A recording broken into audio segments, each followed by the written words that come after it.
Doctor, അതേപോലെ തന്നെ ഈ പാലിയേറ്റീവ് ചികിത്സയുടെ പ്രാധാന്യം എത്രത്തോളമാണ് ഇന്നത്തെ ഒരു കാലത്ത്? മാത്രമല്ല, ഇത് രോഗികൾക്കും കുടുംബാംഗങ്ങൾക്കും എത്രത്തോളം ഗുണകരമാണ്? ഇതിൻ്റെ പ്രാധാന്യം, അതായത് പാലിയേറ്റീവ് കെയറിൻ്റെ പ്രാധാന്യം, ഇന്നത്തെ കാലത്തെ പ്രസക്തി, അതാണ് നമ്മുടെ ക്വസ്റ്റ്യൻ. ഇത് വളരെ പ്രസക്തമായ ഒരു ക്വസ്റ്റ്യനാണ്. ഇതിനകത്ത് പ്രസക്തി എന്താണെന്ന് വെച്ചാൽ, നമ്മൾ സാധാരണ പലപ്പോഴും സംഭവിക്കുന്നത്, നമ്മൾ മോഡേൺ മെഡിസിനകത്ത് ആ ശരീരഭാഗങ്ങളിലേക്ക് മാത്രം പോകും. നമ്മൾ റിഡക്ഷനിസ്റ്റ് എന്ന് പറയും. അതായത് ഇപ്പോൾ സ്പെഷ്യലിസ്റ്റായിട്ട് വന്നിട്ട് ഓരോ അവയവങ്ങളുടെ കേന്ദ്രീകരിച്ച്, അല്ലെങ്കിൽ ആ ഒരു പർട്ടിക്കുലർ ഏരിയയിൽ മാത്രം കേന്ദ്രീകരിച്ചുള്ള ചികിത്സയായി മാറും. ഫോർ എക്സാമ്പിൾ, നമ്മളൊരു ഞാനൊരു സർജനാണ് ബേസിക്കലി. നമ്മൾ അടുത്തേക്ക് ഒരു രോഗി വരുമ്പോൾ, അദ്ദേഹം ഒരു ഡയബറ്റീസിൻ്റെ കാല് പഴുത്ത രോഗിയാണെങ്കിൽ, നമ്മൾ ആ കാല് പഴുക്കുന്ന മാത്രമല്ല കാണേണ്ടത്, കോംപ്രിഹെൻസീവായിട്ട് കാണേണ്ടതുണ്ട്.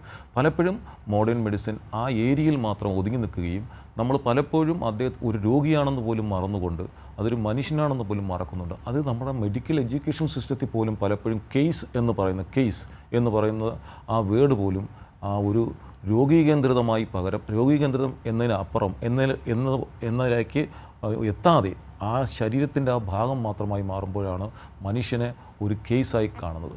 അതിനപ്പുറം പേഷ്യൻ്റ് സെൻട്രിക്, പേഴ്സൺ സെൻട്രിക് ലെവലിലേക്ക് ആ മനുഷ്യനെ കേന്ദ്രീകൃതമായി അയാളുടെയും അയാളുടെ ചുറ്റുപാടിയും, അതായത് ഫാമിലിയും കേന്ദ്രീകൃതമായിട്ട് അയാൾക്ക് ഒരു കോംപ്രിഹെൻസീവായിട്ടുള്ള ടോട്ടലായിട്ടൊരു കെയർ നമ്മൾ കൊടുക്കപ്പോഴത്തേക്ക് അതാണ് ഇതിൻ്റെ പ്രസക്തി ഉണ്ടാകുന്നത്. അതിനോടൊപ്പം തന്നെ ഇന്നത്തെ കാലത്ത് ഒരുപാട് പുതിയ അസുഖങ്ങൾ വരികയും ജീവദൈർഘ്യം കൂടി വരികയും ആൾക്കാരുടെ ചികിത്സയ്ക്ക് പലപ്പോഴും ചികിത്സ നടക്കാതിരിക്കാൻ വരുന്ന സിറ്റുവേഷൻ വരുമ്പോൾ, ഫോർ എക്സാമ്പിൾ ടെർമിനൽ ക്യാൻസർ വരുന്നു, അല്ലെന്നുണ്ടെങ്കിൽ ഗുരുതരമായ രോഗങ്ങൾ വരുമ്പോൾ പലപ്പോഴും രോഗം ചികിത്സിച്ച് കംപ്ലീറ്റ് ഭേദപ്പെടാൻ പറ്റാത്തൊരവസ്ഥയിൽ വന്നേക്കാം.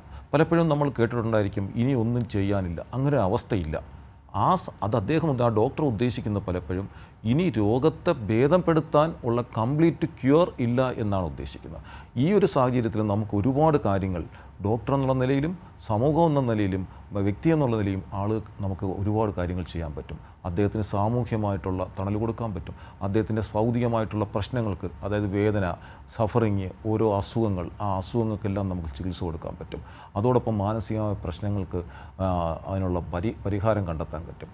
അദ്ദേഹത്തിന് ഉണ്ടാകുന്ന ആത്മീയപരമായ പ്രശ്നങ്ങൾക്ക് പരിഹാരം കണ്ടെത്തും. ഇങ്ങനെ പ്രസക്തി വളരെ ഏറിക്കൊണ്ടിരിക്കുകയാണ്. നമ്മൾ റിഡക്ഷനിസ്റ്റ്, അതായത് കൊച്ചു അവയവങ്ങളിലേക്ക് ചികിത്സ ചുരുക്കിക്കൊണ്ടിരിക്കുന്ന സമയത്ത് ഒരു കോംപ്രിഹെൻസീവായിട്ടുള്ള ഒരു ചികിത്സാ പദ്ധതി തന്നെയാണ് പാലിയേറ്റീവ് കെയർ രംഗത്തിലെ